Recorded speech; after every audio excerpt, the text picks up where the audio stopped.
قربانی کے جانور کے گوشت کی تقسیم ہم کیسے کریں؟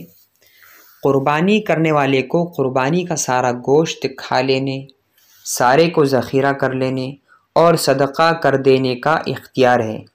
بعض احادیث کی بنیاد پر بعض علماء ذخیرہ اندوزی یعنی کہ جو لوگ فریج میں جمع کر کے رکھتے ہیں اور 3 دن کے بعد گوشت گھر میں رکھنے اور کھانے کو حرام سمجھتے اور حرمت کے حکم کو باقی سمجھتے ہیں۔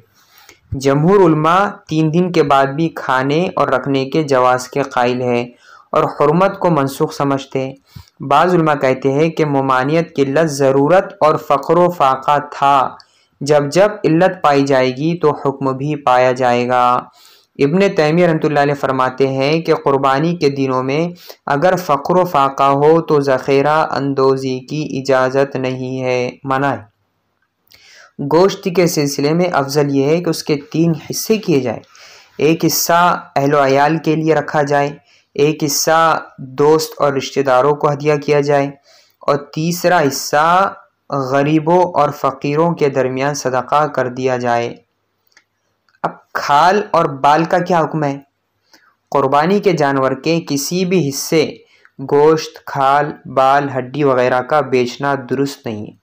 اگر کوئی حصہ فروخت کیا تو اس کی قیمت صدقہ کرنا واجب ہوگا۔ اسی طرح قصاب کو اس کی مزدوری اجرت کے عوض کھال، گوشت یا چربی وغیرہ دینا بھی ناجائز ہے۔ جانور کی کھال کا اور اسے تیار کی گئی مختلف چیزوں کا استعمال قربانی کرنے والے کے لیے جائز ہوگا۔ اب قربانی کے جانور کی کھال ہم کسے دیں؟ اس کے مستحقین کون ہیں؟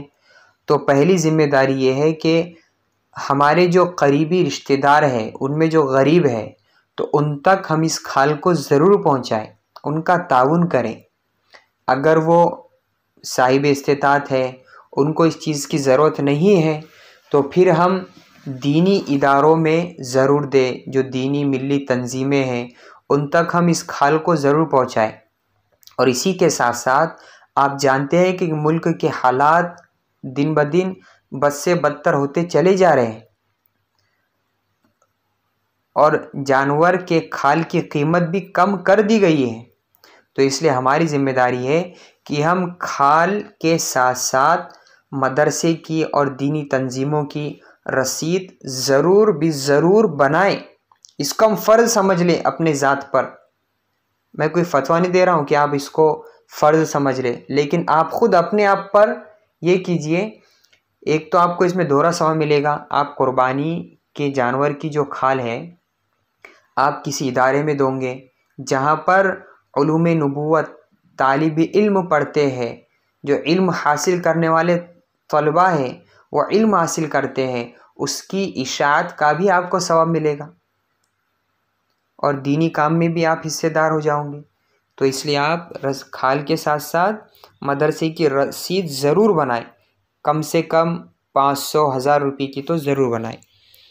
اب ان پیغام کو آپ زیادہ سے زیادہ شیئر کریں۔ جزاک اللہ خیر و احسن الجزا۔